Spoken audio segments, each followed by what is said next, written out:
Would you believe this old fjordling, once covered in dust and forgotten in a workshop corner, could become a stunning boat again? From rough dismantling and endless sanding to restoring and rebuilding every detail by hand, this project was more than just a repair. While many saw a wreck ready to be abandoned, we saw a legend waiting to be brought back to life. And this is the full journey of turning that forgotten fjordling into a beautiful machine ready to touch the water once again. From a dusty, time-worn fjordling, we began dismantling, sanding, and restoring every detail by hand. But could this forgotten boat truly come back to life once again? After finishing the rough surface preparation, we began reinforcing the bottom of the fjordling with multiple layers of fiberglass composite. Each fiberglass sheet was carefully measured and trimmed to follow every curve and contour of the hull for a perfect fit.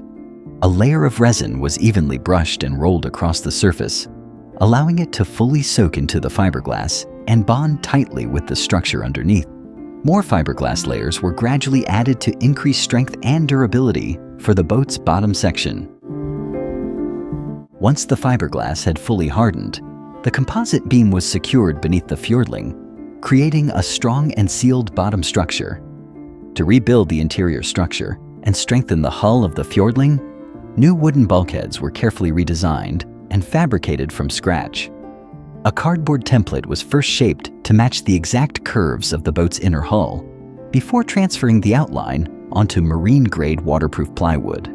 The panels were then cut using jigsaws and guided circular saws to achieve clean, precise edges down to the millimeter. Each bulkhead panel was carefully fitted inside the hull and aligned directly with the internal frame structure. Once every section aligned perfectly, multiple layers of fiberglass were added before the structure was firmly secured with bolts and fasteners, creating a strong and rigid bulkhead system. The wooden support beams were carefully cut to match the exact contours of the fjordling hull before being coated with resin and wrapped in multiple layers of fiberglass composite. This created a strong waterproof structure capable of handling heavy loads inside the boat. Once fully hardened, the longitudinal beams were installed into the hull and bonded into place using high-strength adhesive. Crossbeams were then added and tightly secured to form a rigid support grid across the entire bottom section. The stern section was reinforced with wood, fiberglass composite, and heavy fasteners to withstand the engine's load, bringing the fjordling one step closer to life again.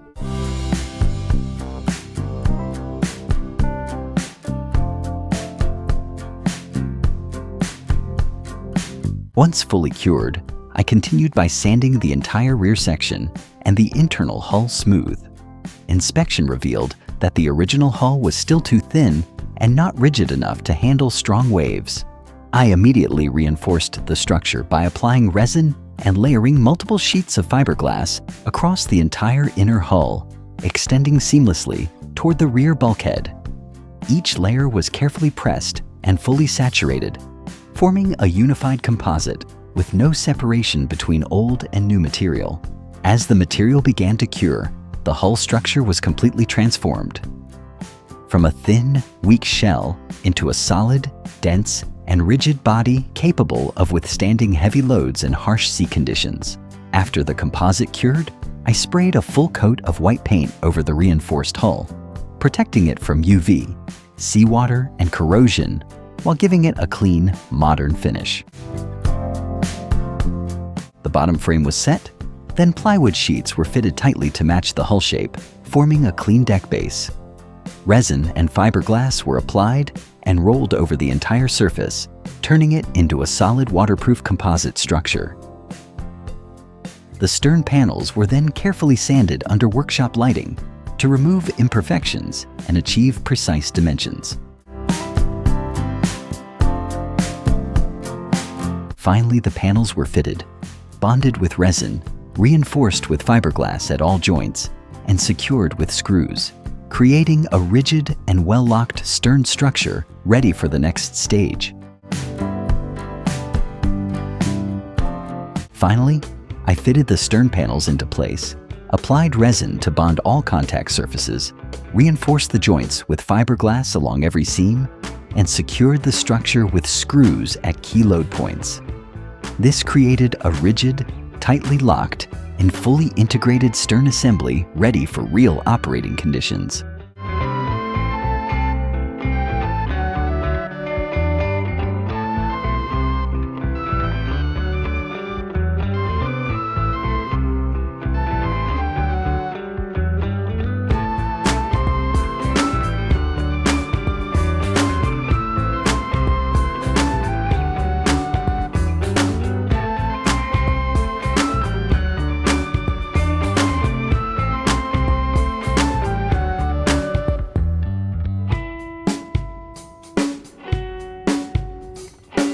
The finishing journey began with a meticulous sanding process from the inside out. I used a grinding machine to work across every surface, from the tight interior hull to the entire outer shell, including the hardest to reach areas. Every curve, edge, and uneven surface was carefully refined. All roughness was completely removed to bring the hull into a perfectly smooth and precise form. Once the surface reached a perfect smoothness, I applied paint over the entire hull. A pure white coat was evenly sprayed, creating a clean, modern, and seamless look. The stern was highlighted with a warm, earthy orange tone, adding a strong visual contrast. This combination gave the boat a unique identity and a more striking presence on the water. Once the paint had cured, I polished the hull and applied the name Fjordling 17. I moved on to inspect the entire engine system, the part considered the heart of the boat. Every mechanical component was carefully checked and inspected. I replaced the old battery and spark plugs to ensure stronger and more reliable performance.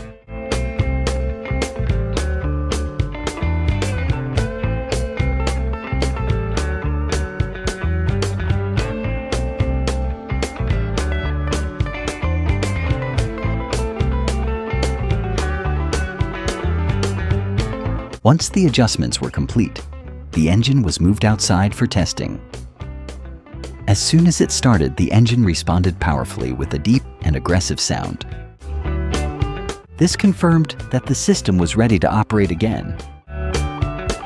With the engine test completed successfully, I mounted the engine onto the stern bracket and secured it firmly using heavy-duty bolts.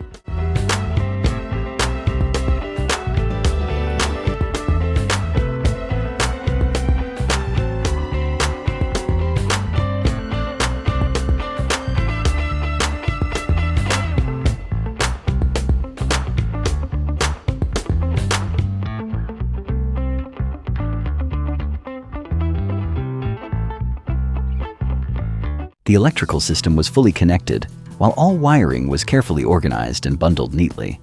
Once finished, the entire engine assembly looked clean, solid, and ready for real-world operation. Continuing the cabin build, I applied adhesive to the carbon frame that had been precisely cut to shape. The frame was placed onto the instrument dashboard and firmly secured using mounting screws. This created a rigid and stable structure for the entire control area.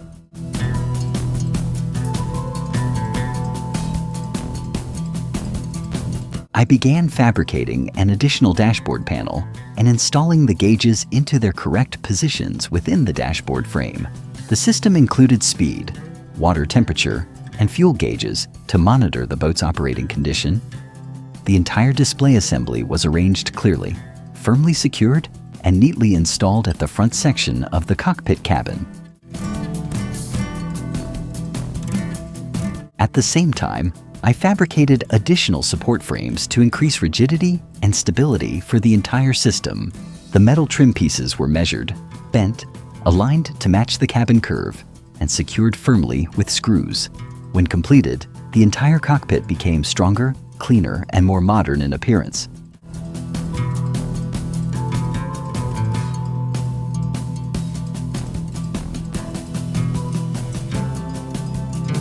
I drained the old grease first, then applied fresh lubricant into the drive shaft to reduce friction and protect the propeller system. Next, I prepared the new propeller assembly along with all required mounting hardware.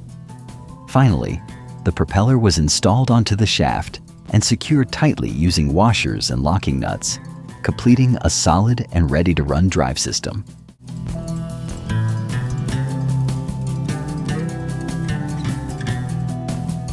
After countless hours of building, reinforcing, and finishing, the long-awaited moment finally arrived. The boat gently touched the water and began its very first sea trial.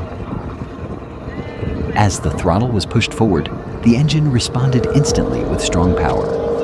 The boat quickly accelerated, cutting through the water and leaving white trails behind, while the entire system remained stable and solid. The engine ran at full power, creating strong waves behind the stern. This moment marked the completion of the entire restoration journey, transforming an old hull into a fully finished boat ready for new adventures.